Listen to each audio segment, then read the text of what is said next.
يا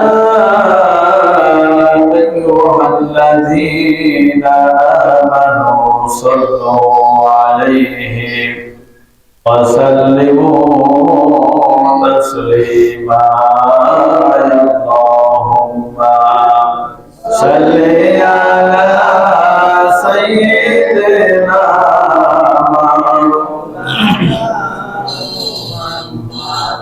وعلى آله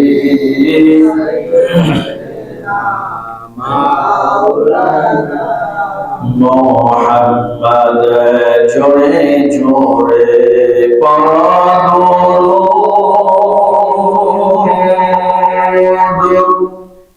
مومن بھائی বসিয়া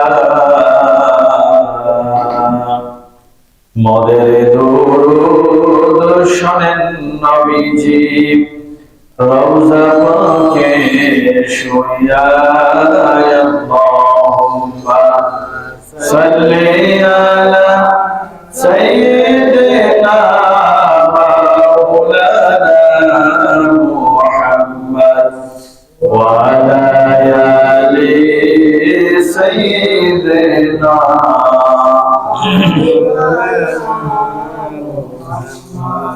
Allah Allahu la ilaha illahu Allah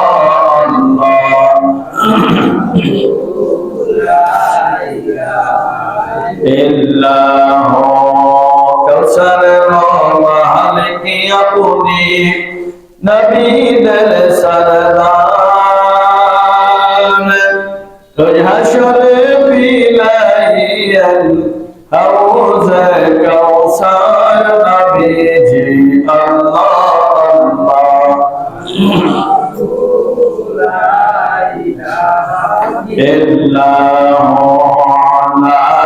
ilaha illallah la ilaha illallah la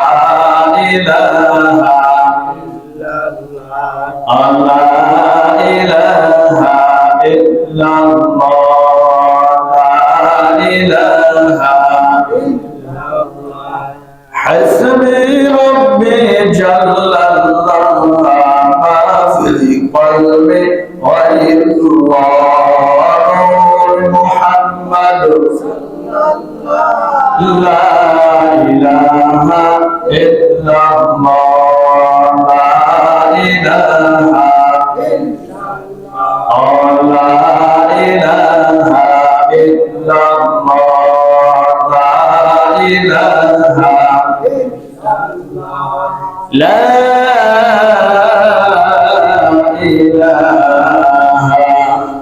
illallah Muhammadur Rasulullah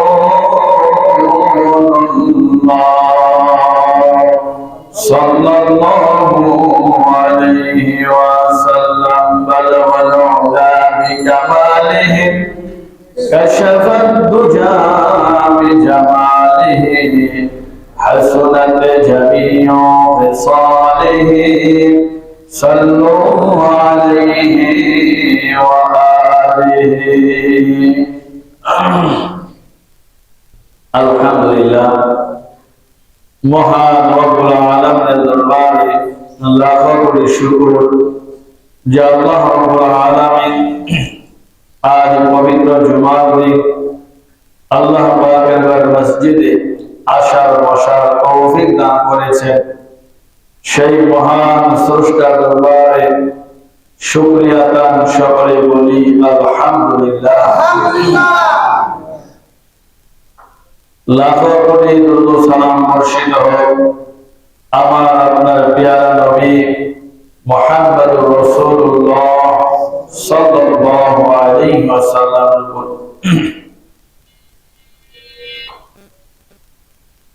বিগত দুই জুমা যাবত আলোচনা করতেছিলাম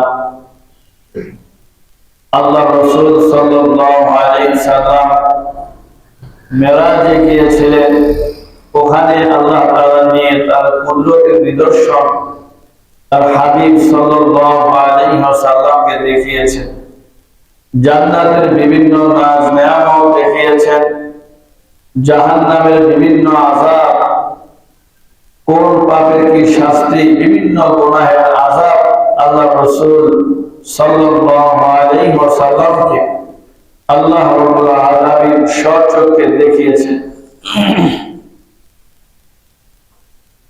আল্লাহ নবী সাল্লাল্লাহু আলাইহি সাল্লাম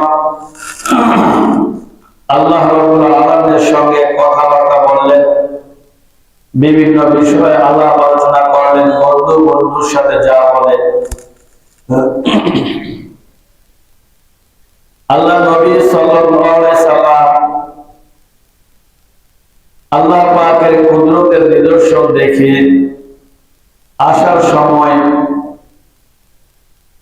আল্লাহ নবী সাল্লাল্লাহু আলাইহি সাল্লাম বললেন, রব্বুল আলামিন আমার উম্মতের জন্য আপনি কি দিবেন?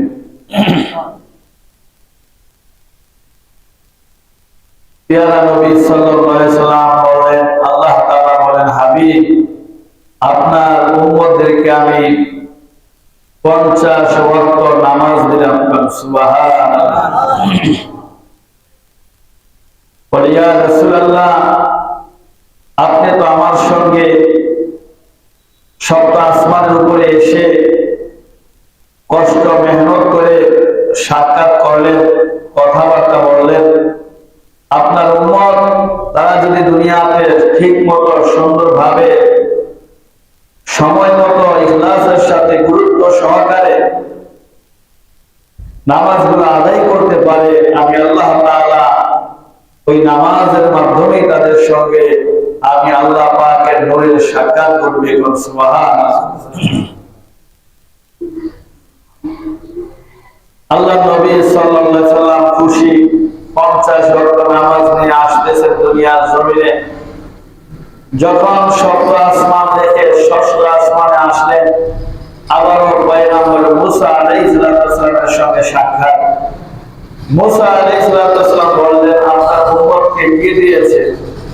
বলছে, আল্লাহ তাআলা খুশি হইয়া আমার উম্মতের জন্য 50 ওয়াক্ত নামাজ দিয়েছে। মুসা আলাইহিস সালাম বললেন, ও নবীজি আপনি তো উম্মতের কষ্ট সহ্য করতে পারেন না, আপনি তো রহমতের নবী, মায়ার নবী, আপনার উম্মতের কষ্ট হয়ে যাবে 50 ওয়াক্ত নামাজ। আমার উম্মতকে মাত্র 2 ওয়াক্ত নামাজ দিয়েছিলেন, তাই তারা ঠিক মতো করতে পারে নাই। আল্লাহর রাসূল উম্মতের কষ্টের কথা শুনে না আবার গেছেন, আল্লাহ আমার উম্মতের কষ্ট হবে, তারপর আমি চাই না তুমি কমায় দাও। আল্লাহ তাআলা 5 ওয়াক্ত কমাইলেন। এইভাবে আবার আসলেন, আবার বলছে আরো কমান। বারবার মুসা নবীর সাথে দেখা, আর তিনি বলছে যে আরো কমায় আনেন। আল্লাহ নবী এইভাবে কয়েকটা ধাপে কমাতে কমাতে শেষ পর্যন্ত 5 ওয়াক্ত নামাজ এই উম্মতের জন্য নিয়ে আসলেন। সুবহানাল্লাহ। আল্লাহ রাব্বুল আলামিন বলেন, নবীজি ইন্নাল্লাহা লা ইউখলিফুল মিয়াদ। সূরাতুল আলে ইমরানের ভিতরে আরশের মালিক আল্লাহ রাব্বুল আলামিন ঘোষণা করেন, নবীজি নিশ্চয় আমি আল্লাহ তাআলা ওয়াদা রক্ষা করি, ওয়াদা ভঙ্গ করি না। আল্লাহ হাবিব বলেন, যারা ওয়াদা ভঙ্গ করে তারা হলো মুনাফিক, আর মুনাফিকদের ঠিকানা হলো জাহান্নামের তলদেশে। জোরে কোন নাউযুবিল্লাহ। আল্লাহ রাব্বুল আলামিন তিনি কোনদিন ওয়াদা ভঙ্গ করেন না। আল্লাহ পাক বলেন, নবীজি আমি যেহেতু বলেছি 50 ওয়াক্ত নামাজ আপনার উম্মতের জন্য, আপনি কমাতে কমাতে 5 ওয়াক্তের মধ্যে এসে রাজি হয়েছেন। নবীজি গো আপনার আবদারও থাকবে, আমি আল্লাহ রাব্বুল আলামিনের ওয়াদাও ঠিক থাকবে। আপনি আপনার ইয়তীম উম্মতদেরকে, আমার বান্দা বান্দীদেরকে দুনিয়ার জমিনে গিয়ে আপনি বলবেন, তারা যদি সঠিক মতো সময় মতো সুন্দরভাবে ইখলাসের সাথে গুরুত্ব সহকারে নবী 5 ওয়াক্ত নামাজ আদায় করে, আমি আল্লাহ রাব্বুল আলামিন ওই পাশের সঙ্গে একটা স্বর্ণ লাগাইয়া আপনার উম্মতকে আমি 50 ওয়াক্ত নামাজের সওয়াব দান করব। আল্লাহ পাকের কত দয়া। আল্লাহ বলেন আমার ওয়াদাও ঠিক রইল, আপনি যে আবদার করেছেন 5 ওয়াক্ত এটাও ঠিক রইল। এই জন্য আমার ভাইরা নামাজ এটা আল-শাহিদ থেকে আল্লাহ পাকের নবী সরাসরি নিয়ে এসেছেন। এই জন্য নবীজি বলেন নামাজ এমন একটা গুরুত্বপূর্ণ ইবাদত, যে ব্যক্তি দাবি করবে মুসলমান আর সে নামাজ পড়বে না। আল্লাহর নবীর পরিষ্কার হাদিস, বেঈমান আর কাফেরদের মধ্যে, ঈমানদার আর বেঈমানের মধ্যে পার্থক্য হলো নামাজ। বেঈমান নামাজ পড়বে না, ঈমানদার নামাজ পড়বে। সুতরাং পৃথিবীতে যদি কেউ নামাজ না পড়ে, আমি আপনি যদিও তাকে মুসলমান মনে করি, কিন্তু আল্লাহর নবীর ভাষায় ওই লোকটা ঈমানদার থাকে না। নাউযুবিল্লাহ। যদিও সরাসরি তাকে কাফের বলা যায় না, কিন্তু নবীজি হাদিস শরীফ যে কাফের আর ঈমানদারের মধ্যে পার্থক্য হলো নামাজ। বেঈমান নামাজ পড়বে না, ঈমানদার নামাজ পড়বে। এই জন্য নামাজের এত গুরুত্ব। ঈমান গ্রহণ করার পরে, মুসলমান হওয়ার পরে সাথে সাথে বড় হুকুম হচ্ছে আল্লাহ পাকের হুকুম, নামাজ পড়া। সুবহানাল্লাহ। কিয়ামতের কঠিন হাসরের ময়দানে আল্লাহ রাব্বুল আলামিন যখন কোটি কোটি মানুষের সামনে হিসাব নিকাশ শুরু করে দিবেন, ওই সময় সর্বপ্রথম যে আমলের হিসাব হবে, ওই আমলের নাম হলো নামাজ। সুবহানাল্লাহ। আল্লাহর নবী বলেন আউয়ালু মা ইউহাসাবু বিহিল আবদু ইয়াওমাল কিয়ামাতিস সালাত। সর্বপ্রথম কিয়ামতের ময়দানে নামাজের হিসাব নেওয়া হবে। সুবহানাল্লাহ। নবীজি বলেন যে ব্যক্তি নামাজের হিসাব ঠিক মতো দিতে পারবে, ওই লোকটা সামনের প্রশ্নের জবাবগুলো তার জন্য সহজ হয়ে যাবে। এই জন্য আল্লাহ কোরআনুল কারীমের মধ্যে 21 পারার মধ্যে বলেন ইন্নাস সালাতা তানহা আনিল ফাহশাই ওয়াল মুনকার। নিশ্চয় নামাজ মানুষকে খারাপ অশ্লীল কর্ম থেকে বিরত রাখে।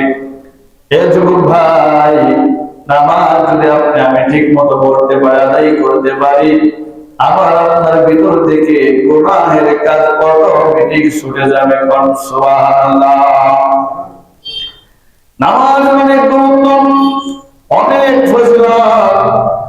আল্লাহর নবী সাল্লাল্লাহু আলাইহি সাল্লাম এসে বললেন উম্মতে, এই নামাজের মাধ্যমে আল্লাহর সঙ্গে বান্দার একটা মহব্বতের কানেকশন হয়ে যায়। দুনিয়ার জমিনে যদি কোনো মানুষ আল্লাহ রাব্বুল আলামিনের কাছ থেকে সরাসরি কোনো কিছু দিতে চায়, আল্লাহ পাক বলেন একটা মাধ্যম আছে, এই মাধ্যমটার নাম হলো নামাজ আর সবর। সুবহানাল্লাহ। সূরাতুল বাকারার ভিতরে আল্লাহ পাক বলেন নাস্তাঈনু বিস-সাবরি ওয়াস-সালাহ। বান্দা তুমি যা চাও আমি আল্লাহর কাছে নামাজ আর ধৈর্যের মাধ্যমে তুমি চাও। সুবহানাল্লাহ। যা চাবেন একটা মাধ্যম আল্লাহ বুঝাই দিয়েছে যে নামাজ, এই নামাজের মাধ্যমে আমি আল্লাহর কাছে তুমি চাও এবং ধৈর্য ধারণ করো, আমি তোমাকে অবশ্যই দেব। আল্লাহ পাকের ওয়াদা। যাই হোক, বুজুর্গানে দিন পীর মাশায়েখরা বলেন as-salatu mi'rajul mu'minin। নামাজ হলো মুমিনের জন্য মেরাজ। নামাজ যদি কেউ গুরুত্ব দিয়ে পড়ে, আল্লাহ রাব্বুল আলামিনের ভয় অন্তরে রেখে যদি জান্নাত জাহান্নামের আশায়, জাহান্নামের ভয় অন্তরে রেখে জান্নাতের আশা নিয়ে যদি কোনো ব্যক্তি নামাজ পড়ে, ওই ব্যক্তির সঙ্গে কোনো না কোনো দিন আল্লাহর নূরের সাক্ষাৎ করবে। সুবহানাল্লাহ।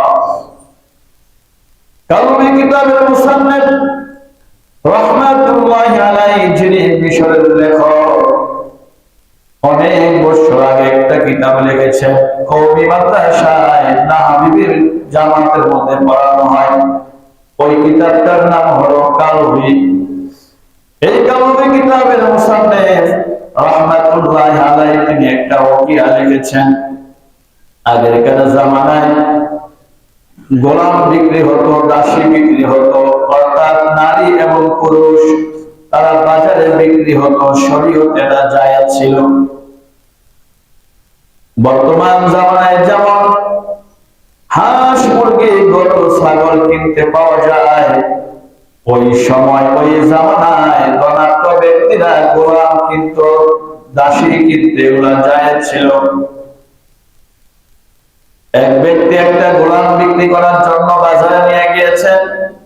আরেকজন ধনাঢ্য ব্যক্তি ওই গোলামটা কেনার জন্য এসে উপস্থিত হয়েছে।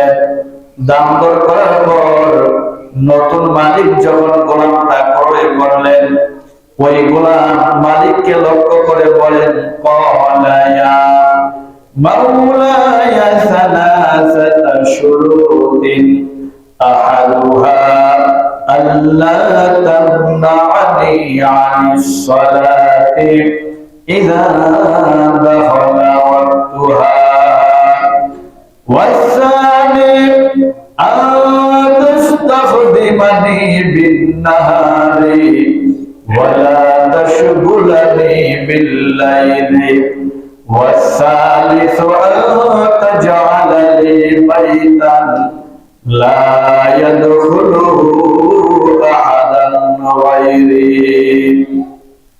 গোলাম ডাকতে কয়, মালিক আপনি আমাকে ক্রয় করেছেন, আজ থেকে আমি আপনার গোলাম হয়ে গেলাম।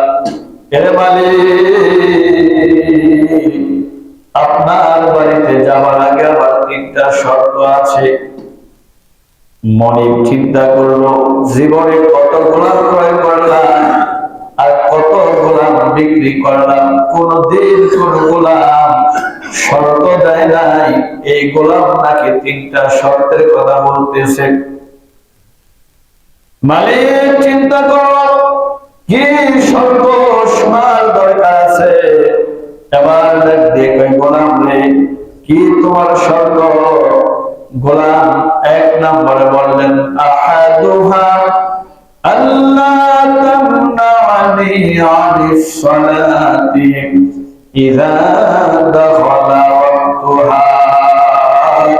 ইয়া আমার মালিক,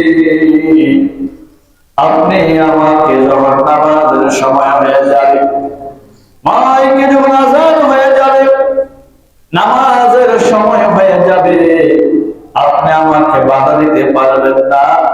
আপনি আমাকে নামাজের সুযোগ দিবেন। জোরে বল সুবহানাল্লাহ। মনিব আশ্চর্য হয়ে গেল, কোনদিন কোন গোলাম নামাজের ব্যাপারে কিছুই বলে নাই। এই গোলামটা এক নম্বরে নামাজের সময় দেওয়া লাগবে শর্ত দিল। ও দুনিয়ার মানুষ, পৃথিবীর মানুষ কেউ কারো কারো না কারো আন্ডারে চাকরি করে, জব করে। এমন মানুষ আছে কোনদিন বলে না, মালিক নামাজের সময় হইলে আমাকে একটু নামাজের সুযোগ দিবেন। কর্মচারীও বলে না। আবার এমন মালিক আছে যারা নামাজের কথা বলে, নামাজের সুযোগ দেয় না। আশপাশে অনেক বড় বড় ফ্যাক্টরি আছে, অনেক সিকিউরিটির সাথে কথা হয়েছে, হুজুর এই পারটেক্সে চাকরি করতে যায়, কিন্তু দাঁড়ায় দাঁড়ায় নামাজটা পড়ার সুযোগ সব সময় দেয় না। আমার ভাইরা, যেই মালিক তার কর্মচারীকে নামাজের সুযোগ দেয় না, আর যেই কর্মচারী নামাজের জন্য তার মালিককে বলে না, এই দুটা দলের মানুষই আল্লাহর নাফরমান। জোরে বল নাউযুবিল্লাহ। আবার কিছু এমন দুনিয়ার মনিব মালিক আছে, দাড়ি টুপিওয়ালা মুরব্বিদেরকে দেখলে, মুসলমানদেরকে দেখলে কাজে দিতে চায় না, না জানি নামাজের কারণে 10 মিনিট সময় নষ্ট হয়েছে, কোন ঠিক না বেঠিক? আমার ভাইরা, ওই গোলাম ডাক দেখে মনি, 1 নাম্বার শর্ত হলো যখন নামাজের সময় হবে আপনি আমাকে নামাজের সুযোগ দিবেন। মালিক বলল, তোমার শর্তটা আমি কবুল করলাম, মানে মেনে নিলাম। ওয়াসানি তাস্তাখদিমানি বিন-নাহারি ওয়ালা তাশগুলানি বিল-লাইলি। 2 নাম্বার হলো আমার মনি, আমার 2 নাম্বার শর্ত হলো আপনি আমার দ্বারা দিনের বেলা খেদমত দিবেন। যত কাজকর্ম আছে আপনি আমাকে দিনের বেলা করাইবেন, রাত্রের বেলা আমাকে কোনো কাজে আপনি নেবেন না। কারণ হলো দুনিয়ার আপনি আমার মনি, আমার কিন্তু আরেকজন মনিব আছে, যিনি সমস্ত মনিবের মনিব, তিনি হচ্ছেন আমার আল্লাহ। আমার মালিক, দিনের বেলা আপনার খেদমত করব, আর রাত্রের বেলা আমার ওই মনিবের কুদরতি পায়া নিঃশ্বাস দাঁড়িয়ে থাকবো। সুবহানাল্লাহ। মালিক বলল, গোলাম রে, তোমার এই 2 নাম্বার শর্তটাও আমি কবুল করলাম। ওয়াসালিসু আতাজআলা লি বাইতান লা ইয়াদখুলুহু আহাদান গায়রি। বলতেছে মালিক, আমার 3 নাম্বার শর্ত হলো আমাকে এমন একটা ঘর আপনি নির্দিষ্ট করে দিবেন, যেই ঘরের ভিতরে আমি গোলাম একা থাকবো, অন্য কেউ থাকতে পারবে না। মালিক বলল, গোলাম রে, তোমার এই শর্তটাও আমি মঞ্জুর করলাম। সুবহানাল্লাহ। এবার মালিকের বাড়িতে চলে গেল, গোলামি আরম্ভ হয়ে গেল, মালিকের কথা মতো চলতেছে থাকতেছে। এভাবে অনেকদিন পার হয়ে গেল। হঠাৎ করে একদিন মালিক তার বাড়ির এরিয়াটা ঘুরতেছে, হঠাৎ করে তাকায়া দেখে গোলাম এমন একটা জীর্ণ শীর্ণ ভাঙ্গা চুলা একটা ঘর সে নিয়েছে, যেই ঘরের মধ্যে ভালো কোনো চকি নাই, মাকড়সার বাসা গর্ত হয়ে গেছে, থাকার মতো তেমন কোনো পরিবেশ না। অথচ আশপাশে আরো অনেক ভালো ভালো রুম আছে, ওই গোলাম ওই রুম গুলা সে নেয় নাই। আমার মালিক লক্ষ্য করে বললেন, গোলাম রে, ব্যাপার কি, এত ভালো সুন্দর রুম থাকতে তুমি এমন ঘরটা কেন পছন্দ করেছ, যেই ঘরটা বসবাসের উপযুক্ত নয়? গোলাম ডাক দিয়ে কয়, ক্বালা ইয়া মাওলায়া মা আলিমতা আন্নাল খারাবা ইয়াকুনু মা'আল্লাহি ইমারাতান ওয়া বুসতানান। গোলাম ডাক দিয়ে কয়, মনি, আপনি হয়তো জানেন না, এই খালি ঘর কিন্তু খালি থাকে না। এই খালি ঘরটাও আমার মাওলা পাকের জিকিরের মাধ্যমে আবাদ হইতে থাকে। জোরে কোন সুবহানাল্লাহ। আল্লাহ পাক বলেন, সাব্বাহা লিল্লাহি মা ফিস সামাওয়াতি ওয়াল আরদ। আসমান আর জমিনের নিচে যা কিছু আছে, আসমানের নিচে জমিনের উপরে সব কিছু আমার মাওলা পাকের জিকির করে। কোন সুবহানাল্লাহ। এবার গোলাম তার গোলামি করতেছে, মনিব চলে গেলেন। অনেকদিন পর কাসতাউরি কিতাবের মুসান্নিফ রাহমাতুল্লাহি আলাইহি কিতাবের মধ্যে লেখেন, একদিন বাড়িতে ওই মনিব গানের আসর জমাইলো, মদ্যপানের ব্যবস্থা করলো।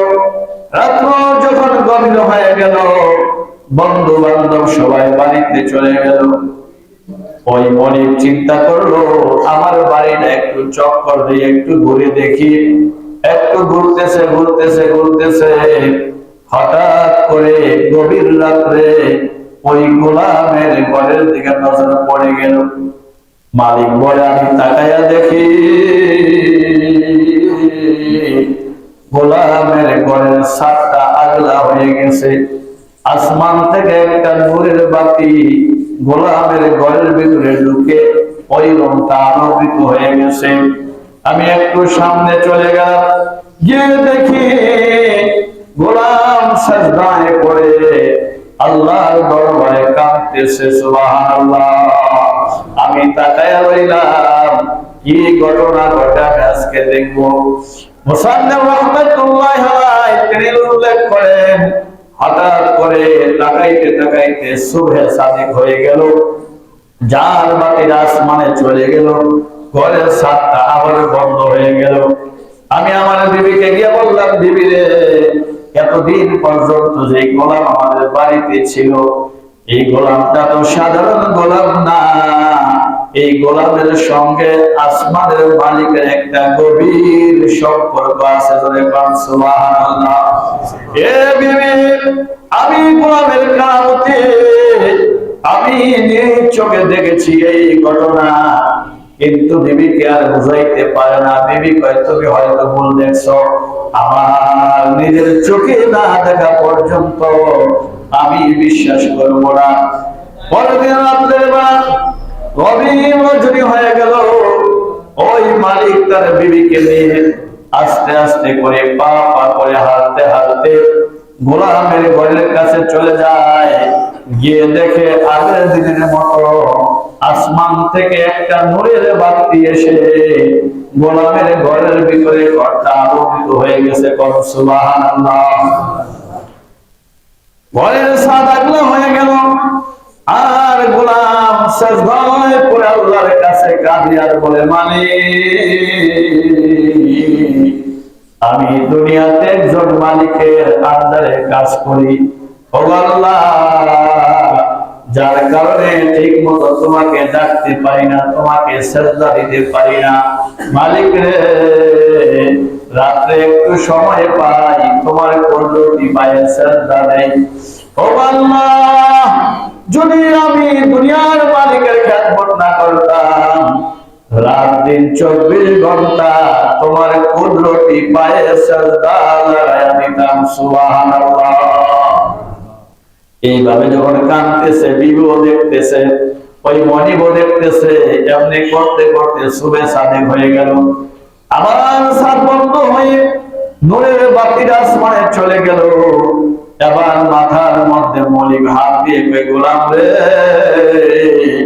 এতদিন পর্যন্ত তোমাকে চিনতে পারি নাই, তোমার সঙ্গে আমার আল্লাহর একটা গভীর সম্পর্ক আছে। সুবহানাল্লাহ। হে গোলাম, তুমি যে আল্লাহ পাকের কাছে বলেছো দুনিয়ার মালিকের খেদমত যদি না করা লাগতো, 24 ঘন্টা আল্লাহর কুদরতি পায়ে তুমি সাজদা দিতা, ওই আল্লাহরে খুশি করার জন্য আমি মালিক এই মুহূর্তে তোমাকে আমি নাজাত করে দিলাম। সুবহানাল্লাহ। তোমাকে আমি মুক্তি দিয়ে দিলাম, আযাব দিয়ে দিলাম। আমার ভাইরা, আল্লাহ ওয়ালারা তাদের আমলগুলো, তাদের কারামতিগুলো প্রকাশ হয়ে যায়, এটা পছন্দ করেন না। সঙ্গে সঙ্গে গোলাম বললো, মালিক, আপনি আমার কি দেখছেন? কয়, রাত্রের বেলা মাওলার সঙ্গে যা হয়েছে সব আমি আর আমার বিবি চোখে দেখলাম। এবার দুই হাত উপরের দিকে উঠাইলেন আর দোয়া করলেন, আল্লাহ, আমি তো ইবাদত করছি তোমারে খুশি করার জন্য, রাজি করার জন্য। ও মালিক, দুনিয়ার কোন মানুষকে দেখানোর জন্য নয়। আল্লাহ যেহেতু দুনিয়ার মালিক, আমার কারামতি তোমার সঙ্গে আমার গভীর সম্পর্ক জেনে গেছে। আল্লাহ গো, এই দুনিয়ায় থাকতে চাই না, আমি এই মুহূর্তে তোমার কাছে যেতে চাই। সুবহানাল্লাহ। কিতাবের মধ্যে লেখেন, ওই জায়গায় ওই মুহূর্তে গোলাম জমিনের মধ্যে লুটে পড়লো। ওই মুহূর্তে তার মৃত্যু হয়ে গেল। লোকটা আল্লাহর কাছে পৌঁছায় গেছে। সুবহানাল্লাহ। আমার ভাইরা, এই ঘটনা উল্লেখ করে এটাই বুঝাইতে চেয়েছেন, একজন গোলামও যদি হয়, একজন রিকশাওয়ালা, অটোওয়ালা, একজন ঠেলাওয়ালাও যদি হয়, তার ভিতরে যদি আল্লাহর ভয় থাকে, আর আল্লাহর ভয় নিয়ে যদি মাওলার কুদরতি পায়ে সেজদা দেয়, ওই লোকটাকেও আল্লাহ ওলি বানায় দেয়। সুবহানাল্লাহ। আল্লাহ রাসূল সাল্লাল্লাহু আলাইহি সাল্লাম এই মেরাজ থেকে এই সব কিছু দেখে এসে আল্লাহ রাসূল যখন বলেন, উম্মত তোমাদের জন্য নামাজ হাদিয়া নিয়ে আসলাম, 5 ওয়াক্ত নামাজ ঠিকমতো পড়বা, আল্লাহ তাআলার ঘোষণা, 5-এর সঙ্গে একটা শূন্য যোগ করে আল্লাহ তাআলা তোমাদেরকে 50 ওয়াক্ত নামাজের সওয়াব দান করবে। সুবহানাল্লাহ। নবীজি ফজরের নামাজ পড়লেন, পড়ার পরে সাহাবায়ে কেরামদেরকে যখন বললেন, এই ঘটনা, আমি বাইতুল মুকাদ্দাস থেকে সপ্ত আসমানের উপরে জান্নাত জাহান্নাম দেখে আল্লাহর কাছ থেকে 5 ওয়াক্ত নামাজ নিয়ে আসলাম। সাহাবায়ে কেরাম খুশি। আবু বকর সিদ্দিক রাদিয়াল্লাহু তাআলা আনহু সেদিন আসতে পারেন নাই। ফজরের নামাজে তিনি নবীজির জবান থেকে শোনেন না এখন পর্যন্ত। এমনিতে আবু জাহেল, উতবা, সাইবা, কাফেররা সব সময় নবীজির পিছনে লেগে থাকতো। এবার আল্লাহর রাসূলকে দেখে বলতেছে, বাতিজা তুমি তো নতুন নতুন খবর দাও, আজকে কোনো খবর টবর আসেনি? হ্যাঁ, আজকে একটা দারুণ খবর আছে। কই কি? কই এই ঘটনা, আমি রাতে অল্প সময়ের ভিতরে বাইতুল মুকাদ্দাসে গিয়ে ওখান থেকে বুরাকের মাধ্যমে সপ্ত আসমান অতিক্রম করে জান্নাত জাহান্নাম সবকিছু দেখে এরপরে আমি আবার আইসা ফজরের নামাজ পড়াইলাম। সুবহানাল্লাহ। আবু জাহেল সে তো বেঈমান, নবীর দুশমন, সব সময় নবীর পিছনে লেগে থাকতো। সর্বনাশ, আবু বকর তোমারে খুব ভালো জানে, তোমার ঘনিষ্ঠ বন্ধু।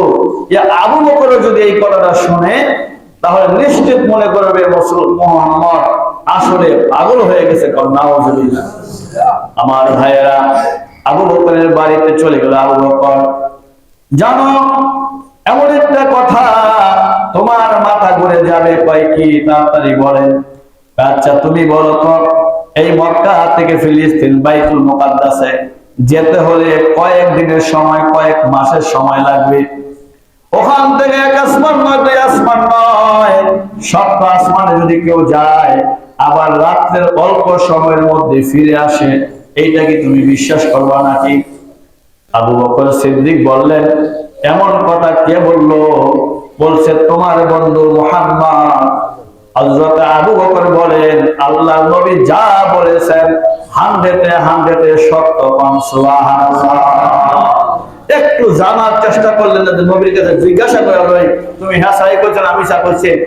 নবীজির প্রতি কেমন ভালোবাসা আর মহব্বত তাদের ছিল, এই জন্য নবীজি বলছেন, গতকাল তো হাদিসটা গেছে শেষের করে পড়ছে, নবী বলছেন ওই ব্যক্তি ততক্ষণ পর্যন্ত মুমিন হতে পারবে না যতক্ষণ পর্যন্ত তার জান, মাল, মা, বাবা, 14 গোষ্ঠী, এমনকি তার নিজের জীবনের চাইতেও বেশি আমি নবীকে ভালো না বাসতে পারবে, ওই লোকটা ততক্ষণ পর্যন্ত ঈমানদার হতে পারবে না। এখন আমরা দেখা যায় গায়ে পাঞ্জাবি পরতে লজ্জা লাগে, তাই না? মাথায় টুপি দিলে শরম লাগে, মসজিদে দেই বাইরে খুঁজে দেয়, কারণ শরম। আসলে এটা তো নবীর সুন্নাত, নবী তো এখন নাই, কিভাবে ভালোবাসবে? বলছে নবীকে ভালোবাসতে হলে নবীর সুন্নাতকে ভালোবাসা লাগবে। আল্লাহর নবীকে আজকে আমার দলকে একটা গালি দিলে, আমার বাবাকে গালি দিলে, আমার ভাইকে গালি দিলে আমরা তার বিরুদ্ধে লড়াই করি। আমার আপনার নবীকে একটা গালি দিলে আমরা যদি প্রতিবাদ করতে যাই, গাউসিয়াতে একটা সমাবেশ করতে যাই, কিছু মানুষ বিভিন্ন মার্কেটের সামনে দেখি দাঁড়ায় ক্যামেরা করে, ক্যামেরা আসে না যে আমিও সাথে গিয়ে আল্লাহর নবীর একটু ভালোবাসা মহব্বত প্রকাশ করি। এই হলো আমরা নবীর উম্মত। আমার বাবারে গালি দিলে যদি আমার মায়া লাগে, কষ্ট লাগে, আর নবীরে গালি দিলে তো তোমার জীবন দেওয়া হইলো তার বিরুদ্ধে প্রতিবাদ করা দরকার। তা না হলে আপনি নবীর আসলে সত্যিকার ঈমান এখন আপনার হয় নাই। এই জন্য সর্বক্ষেত্রে নবীর সুন্নতকে ফলো করতে হবে যদি নবীকে ভালোবাসতে চান। আবু জাহেল এবার আবু বকরের কাছে আসছিলাম, সে অত দেখি যেই ভক্ত, হ্যাঁ শত্রুতা করা যাবে না, আবার চলে গেছে নবীর কাছে। মুহাম্মদ, তুমি যদি সত্যি সত্যি যদি বাইতুল মুকাদ্দাসে যাইয়া থাকো তাহলে বলো তো দেখি, বাইতুল মুকাদ্দাসে কয়টা জানালা আছে, দরজা আছে, গ্রিল আছে? আচ্ছা বলেন তো, নবী অল্প সময়ের জন্য ঢুকছেন, 2 রাকাত নামাজ পড়ে আবার চলে গেছেন আসমানে। নবী কি এর আগে কোনদিন গেছে? এর পরও কোনদিন গেছে? তখন আল্লাহর রাসূল এই 2 মিনিটের মধ্যে বা 10 মিনিটের মধ্যে কি করে গণার জন্য যায় নাই? কাফেররা উদ্দেশ্য হলো যে কোনো ভাবে নবীর একটা মিথ্যাবাদী বানাবে, একটা সমালোচনা বের করবেন। এবার আল্লাহ রসুল বলেন, আমার জীবনে এমন একটা পেরেশান আমার যায়, ওই সময় যে একটা পেরেশানের মধ্যে পড়লাম, হায় হায়, জবাব না দিতে পারলে তারা মিথ্যাবাদী মনে করবে, তখন আমি কি করব? নবী তো নিজের থেকে কিছু বলতেন না, আল্লাহ জানাইতেন। এরপরে নবীজি বলতেন, আল্লাহ রসুল থমকে গেলেন, কি জবাব দিব? আল্লাহ নবী বেয়াজ্জতি হবে, এটাকে আল্লাহ চান? বলেন। সঙ্গে সঙ্গে মুসলিম শরীফের হাদিস, আল্লাহ রাব্বুল আলামিন জিবরাইলকে পাঠায়া দিলেন, ফাজাল্লাল্লাহু বাইতাল মুকাদ্দাস ফাতাফিকু উখবিরহুম আন আয়াতিহি ওয়া আনা আনজুর। আল্লাহর ফেরেশতা জিবরাইল বাইতুল মুকাদ্দাসের একটা নকশা এনে আল্লাহর নবীর সামনে এইভাবে ধরলেন। আল্লাহ নবীজি দেখে গনে গনে বেঈমানদের প্রশ্নের জবাব দিয়া দিলেন, সুবহানাল্লাহ। এরপরে বলে, মুহাম্মদ কেমনে কইল? হারিয়া জাদু, ঠিক হয়, জাদু মন্ত্র। কাফেররা যখন কোনোভাবেই পারত না, তখন একটা বসে দিয়া চলে যাইতো যে মুহাম্মদ জাদুকর, জাদু জানে। নাউজুবিল্লাহ।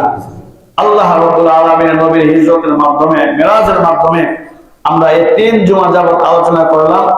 মিরাজের ব্যাপারে 27 বছর সময় লাগিয়া, যা সময় এতগুলা নবীজি সময় ব্যয় করছেন, আর কত কথা আছে। যাই হোক, আমরা এতটুকু শিক্ষা গ্রহণ করি যে আল্লাহর নবীজি মিরাজে গিয়েছেন, জান্নাত জাহান্নাম আছে, বাস্তবভাবে দেখে আসছেন, 5 ওয়াক্ত নামাজ নিয়ে আসছেন। এটা বিশ্বাস করতে হবে, আমল করতে হবে। আল্লাহ তাআলা আমাদেরকে 5 ওয়াক্ত নামাজ পড়ার তৌফিক দান করুন। ওয়া আখিরু দাওয়ানা আলহামদুলিল্লাহি রাব্বিল আলামিন। সুন্নাত পড়েন যারা পড়েন।